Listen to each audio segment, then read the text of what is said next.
Hi, I am Melissa Banko, and welcome to the Banko Buzz, a commercial interior design podcast. As a professional leader in our design industry, we found that there were a lot of questions that were coming to me and to us about business and growth and mentorship and really the people behind the design. So we created the Banko Buzz. Please don't forget to like and subscribe.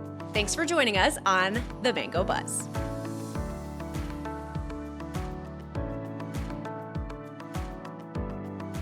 Welcome to the Banko Buzz, a commercial interior design podcast. I'm Melissa Banko, founder, principal, and crazy visionary of Banko Design here in Marietta, Georgia. We are located right outside Atlanta. We are an interior design company focusing on multifamily, senior living, and private club design.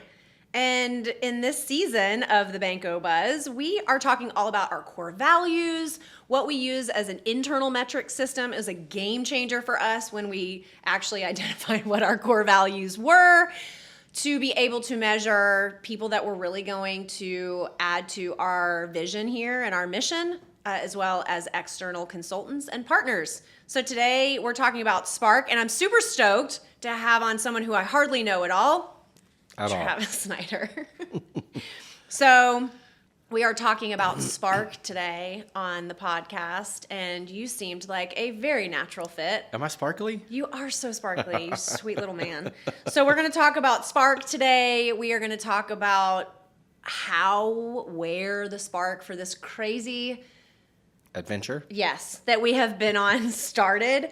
But first, we're going to play a little game. Okay. So everyone who is engaging in an episode with us here on the Banko Buzz, we're doing a little icebreaker game.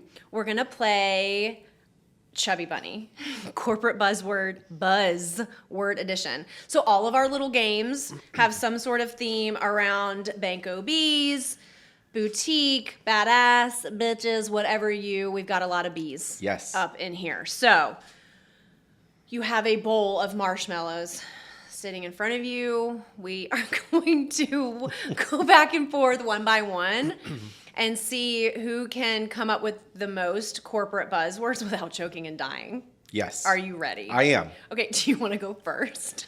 Yes. Okay. Ducks in a row. And then I have to eat. Do I continue or do you go? No, I gotta go. Put it on the back burner. Put a pin in it.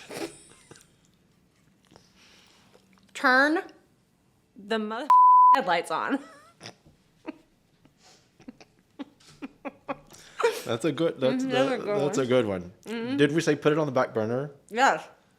We turn the headlights on, we put it on the back burner, we put a pin in it, we got our ducks in a row. Oh, let's circle back on that. Okay. And then, you know what? This is the only thing that you can do to move the needle. Move the needle. I just need a double. That's not really pushing the agenda. I don't need a home run here. Who said that?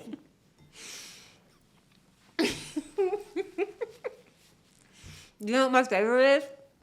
Pivot. There is a lot of buzz about this. Got a lot of... What?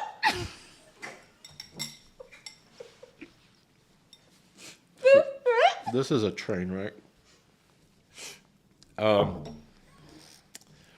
Did we circled back? Oh, it's nice to meet you. I stole that one. We have so much synergy.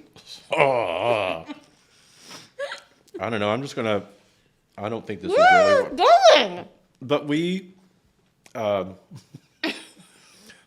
we're beholden to our investors.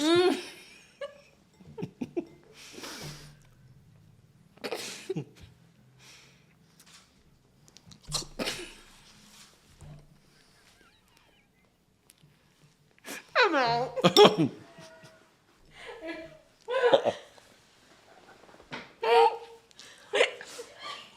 It's like melting in my mouth.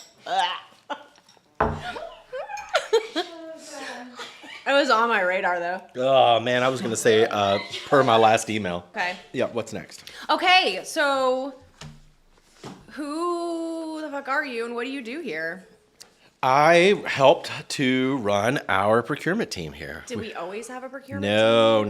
No. We used to just be one group that designed and purchased all of our own stuff. And then as we grew and decided we could buy more stuff, we decided to split our company into two. So now we have a design company, Banko Design. We have a purchasing company, Red Pen Procurement. Did you even say your name? Who are you? I'm Travis Snyder. What is your job title here? I am. Do I know what you do here? I am the director of operations for Red Pen Procurement. I almost said chief operating officer. I am the You know what, honey? You can actually call yourself whatever you want. Just keep doing what you do. And an integrator here. So let's peel back. Let's go back. Mm-hmm. Were you always in design? I was. Because I feel like there are probably people who are currently working alongside us right now in this portfolio that have no idea what our origin story is, like pre-Banko. Yep. I moved to Georgia about 20 years ago and had always been in restaurant work and decided I wanted something that didn't involve weekend nights and on my feet all day. So I went to design school. Now, I was a practicing interior designer for, I don't know, 10 years or so when we pulled off and went in the full-time procurement game. So where did you go to school? I went to the Art Institute of Atlanta where I met this one. Yes. Yeah. We met in drafting class? Drafting or perspective maybe. Class. So we went to the Art Institute and that's where we met. But you had this was really kind of your second career. It is my second career, yeah. So, which is crazy because you're only like 35 years old, so I don't know how you did so that. Young. So it's young. Crazy. So we met in art school and we graduated. Yep. And then what did you do after design school? I went to work for a German kitchen company that was really interesting and fun. I loved the German model of working. It's like a month off. Because they take off for 4 months in the summer. Everyone takes off at Christmas. Everyone takes off in the summer. So that was pretty great. But then the recession of 2008 hit, and we had to regroup and figure out some other things. I made a couple of other little minor stops, learned a lot of big lessons, and landed in Melissa's lap. So we went to school together and graduated, and our careers took different paths. We're talking about Spark, and everyone's like, what does that mean? We were friends for a long time before we ever worked together. Yep. So I think there was a magnetism between us and also our friend group, our small friend group in school. So like shout out to the Art Institute. Class hey, gals. Hey. We still vacation with those gals we do. as much as we can get together. Overdue for one. Yes, we are. So there was this spark, I think, between us and our group of friends. We stayed tight, even though our careers had taken us in different paths. So I was actually working at a firm in Atlanta down the street from the German kitchen showroom. Yep, we'd have Einstein bagels together. We did, and we were so poor. Yes. We were so poor. So soup was like about all that I could afford, and I would bring my little Campbell's soup can, and I would drive down to your showroom, and we would have these like super little romantic lunches together in the showroom when I had like 30 minutes, and then I would run back to TVS. Yes. So we stayed in touch. 2014 rolls around. You and I had like lived in the industry for a little while. So Spark here at Banko, and what we look for in Spark and others is, again, that magnetism, that energy. It doesn't necessarily mean everybody's super outgoing and everybody's lit all the time. It's just like energy, like respect, that there's just like the good feels. Like, is somebody in the room like helping, be positive and all those things. And Spark is what we want all of our team members to bring to the table. We want that from external folks. Definitely. So there was a spark, though, an idea of bringing together other what we call unicorns here at Banko. So unicorns, everybody is uniquely made special, comes with their own experiences, talents, all that, and we are trying to curate just a really badass group of people that have these different talents so we can all make each other better. So that came from a time where I was walking with our investors and we were looking for an office space, and somebody said, you know, what you guys are doing, like, what a unicorn. And so that kind of stuck with me, and I took that as a compliment. So we are unicorns here. I believe so. You and I stayed friends. Yep. 2014 rolls around. Yep. You and I are Sparky. Different Spark. Different spark. Sparky. And I decided it was time. Like, I'm breaking off. You did. It wasn't working for Dave and I to be ships passing in the night. He was working in the bar business. I was working during the day. Ava, our daughter, was really small. And we had this idea, like, we can do this. Yep. I initially signed on just to help. I was like, you know, I'll type specs. I'll, you know, So run I'm the like, ADAC. I'm working out of the house. Yeah. I've taken the leap. You're still working. Ish. And yeah, that's so you too. It was like, let me just help. Yeah. And then like take over. So it was like, let me help. You were helping with some deliverables. Yep. Really lucky to have clients that joined on really early. But we're working out of my house. Definitely. Like small house in Kennesaw. 10 by 10. That was our first office. Yeah, it was our first office. Definitely. It was with those IKEA shelves I think you just gave away. Yes. That was hard to let go. So we're working out of my house, and we're jiving. We're taking on a lot of work. Yep. Folks do ask, how did that happen? I don't know. know. We were just like super lucky. Our model, we decided from the beginning, was going to be a design purchase. So from the get-go. from day one. And Because it was design and procurement. Yes, my background had been in residential design, so that it's not uncommon at all for just to buy everything in a residential idea. So that was what we came with. We were like, we're going to design it and we're going to buy it because we can control it all the way to the end. Different skill sets. Still Definitely. collaboration on design. You Yep. knew things and were teaching me things. I brought a different experience, to the table, so it worked. So we're working out of the house, and quickly outgrew the 10 by 10 bedroom that we were Yep. working at. And people need to know, like, we are not really married, but we are like in Kinda. my work husband. It would be tough to get out of this as it would be my own marriage, I think. Yeah. So we're working in Kennesaw out of the house, and so we ended up getting an office space. We did. It was a non-air conditioned warehouse space off of Franklin Road in Marietta.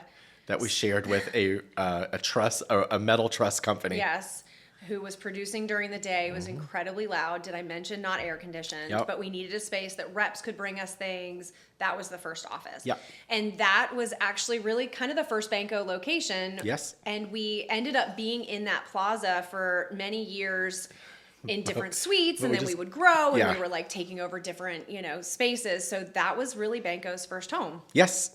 And Kingston Court.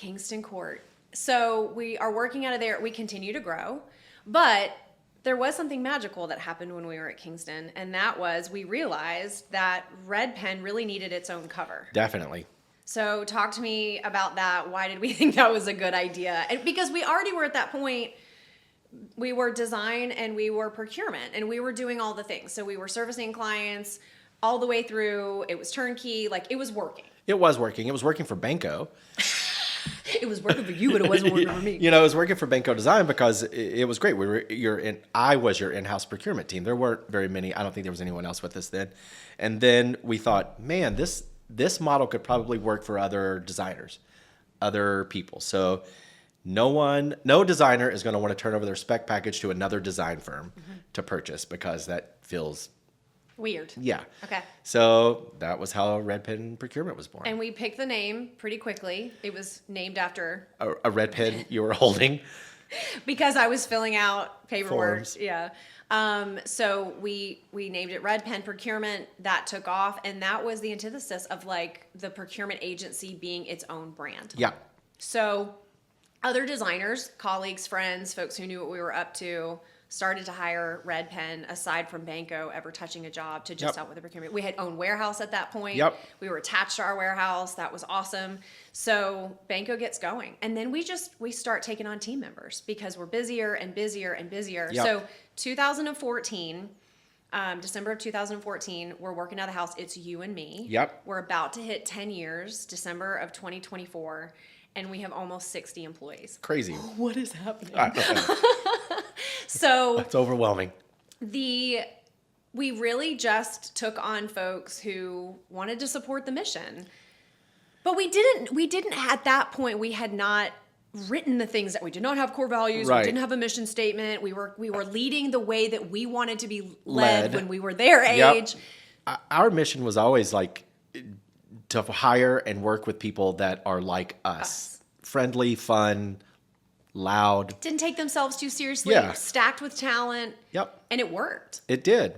I got some bad eggs, but we worked it out.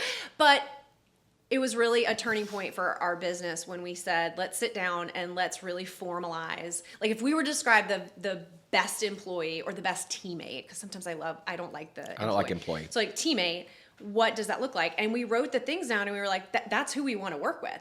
Internally and externally, definitely. As clients. So we formalized that, and the spark part was the fun part. I worked at firms where like fun and like, connecting and fun's not billable.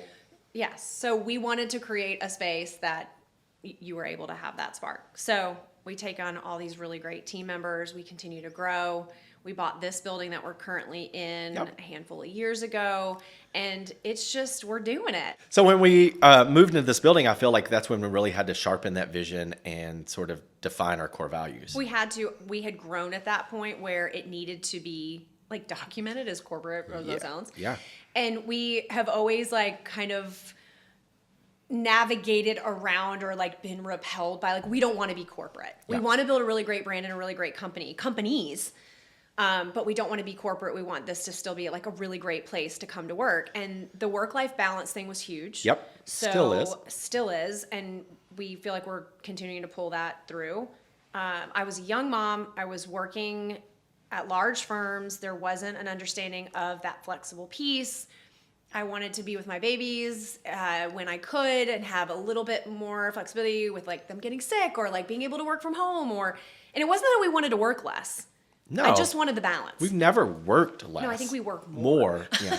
But we needed that. So that was a big part of what we were building too. So Red Pen is born. Yep. And then the pandemic hits. Which strangely enough, for our company, we actually did really well during the pandemic. We did. I think there was enough residual work from the previous year. And we never stopped the hustle. At all. Like if you needed some, we were did in the it. office. Yep. So the pandemic hits. That was jarring and changed our business in ways too. So we, come out of that. We come into this building and yes, we continue to like evolve as a brand. But then we take on other brands. So Banko Design is actually one of 3 design firms within this portfolio. And Red Pen is the purchasing agency within the portfolio. So we're actually 5 companies after 10 years of being in business. Yes, and Red Pen purchases for all 3 of the design studios plus outside firms. And then the BD Studio collection is how we reference the entire family. Yeah. There's shared service there. That is accounting, that is marketing. We are now doing marketing and branding, which is folding underneath that cover. So like we're doing it. It's legit. And that is why when you were talking about not wanting to go corporate, it's like, well, I mean, there's a reason why IBM is IBM. Like you have to get corporate at some point, but you can still have fun with it. Why do you think we grew so fast? Tenacity and, hustle, dude. Like we did not stop. And we wanted it. I mean, right? I wanted more. I think there's going to be a point where we're like, okay, but I don't think that fire is. It's not subsiding. No, we're still hungry. Do I long for the old days sometimes? Yeah, but listen, we worked just as hard back then for way less money. Yeah. So this is better. What's the best part of your day? The best part of my day, there's not really a bad part of the day. I do not like waking up early. So when I roll in about 10 o'clock, that's really great. And, I come in, my team is small. Friends. Hi, friends. That's my typical greeting. It's a small group, and we have a ball together. They're also hustlers. They're smart. It's a good time coming into the office. And listen, we love going home too. Yeah, yeah. Is this what you thought it would be? No, it's not at all what I thought it would be, but that's not a bad thing. Do you think it would be smaller? I knew eventually we'd be bigger. I did not expect us to snowball into what we've grown into. I also think, keep me honest here, Let's not get ticky-tacky. is bigger better? In some ways, yes, because there's more pie to go around. We don't do this for free, right? We're all looking for a retirement plan. So bigger is certainly better in that way because our reach is bigger. We impact more people. You know, better living for everyone. Like it for real is easier to do when you have a bigger footprint. So I love that part. I do miss some of the small camaraderie. I mean, we can't get close to people anymore like we used to because it's just not the same. What do you wish you had more of? Time. Yeah. Time. Yeah. Well, just as we've grown, it's just we have to be a little bit more strategic about what that looks like, right? Yep. If you could wave a magic wand, and what does 10 years look like from now? 10 years from now, I would be retired or sitting on a gonna consulting take me board with at some you? point. I mean, you're 10 years younger than I am. You have to stay. Who was skinnier back when we started the firm, me or you? I don't know. We were both pretty Really skinny. I waited tables. That was a lot of that was a lot of calories burned. If somebody were to ask you, like, how did you all do it to this point? What has it taken to get to where we are now? Because this isn't it. But what has it taken? Like when you look back on the last 10 years together, what has it taken to get here? I think it's taken, listen, we have failed up 100 times, right? Like we do something, we realize it doesn't work, we retool, and then we go at it harder the next time. And I think that is a big part of the success of this and how we've grown it. It's just like, we're going to do it and then we'll figure it out. And then sometimes we break our ankle and then we get up and we tape it up and we do it again. So there's no magic formula. It's just work, dude. Yeah. Like just work. And you're going to mess up. You're going to fail.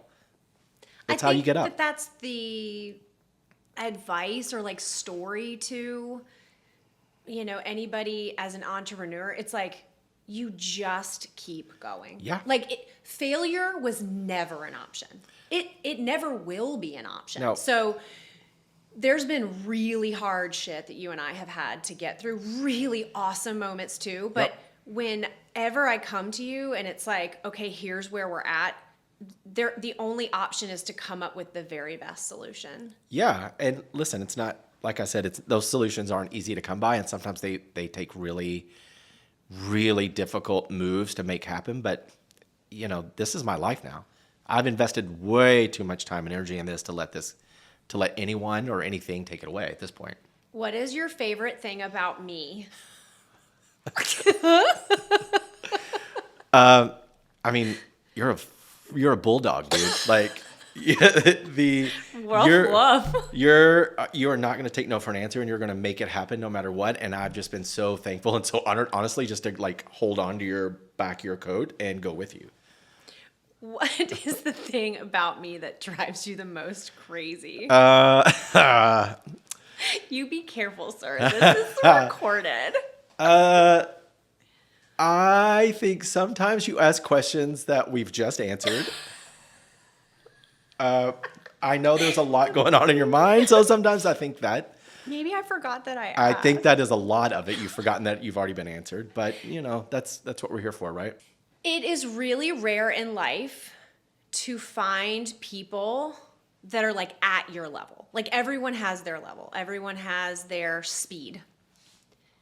You're at my level. Like we have different skill sets and talents and focuses sometimes. You think differently than I think, which is magical, but we just get it done. Well, that goes back to just there's no option, right? What are you going to do? You're not going to do it because it's hard? And I think even in personal relationships, sometimes you have these like seasons with friends where you're just not, I don't know, as tight. You guys are, and I don't feel like we've ever had those seasons. Like There's been times where it's been hard, but we've done it together. Like, I never had to worry about my squad. I never had to worry about you and Betsy not just going, girl, I got you. Right. And as a visionary, to have integrators, and so that's like we're spitting out some of our like vernacular internally. When you find your integrator and you realize that those people have your back, it allows you to be the very best you. Like, I was able to like think really big when I found you guys. Right. And that's magical. Not everybody finds that in life. And listen, it's not all like there have been times when we've not come to blows, but like, listen, we've had moments where it's been tough. And at the end of the day, it's like, you don't quit on your family, right? You just make it happen. Right. And able to talk through it. So we're besties and you purchase all Banko stuff. All of Banko stuff. But do you work for other designers as well? We work with other designers and other firms, yes. We are a full-service procurement agency, so we are glad to help other firms realize their interior design dreams with their FF&E and materials purchases. And you all, from experience with us and others in our portfolio, you're design-led. Yes, So what does that 100%. mean? It means that we're not going to change specifications for cost. If you specified something at a certain cost, I'm not going to take it to someone else to knock it off for cheaper and pawn it off as the original. That cheapens your design, and we're just not going to do that.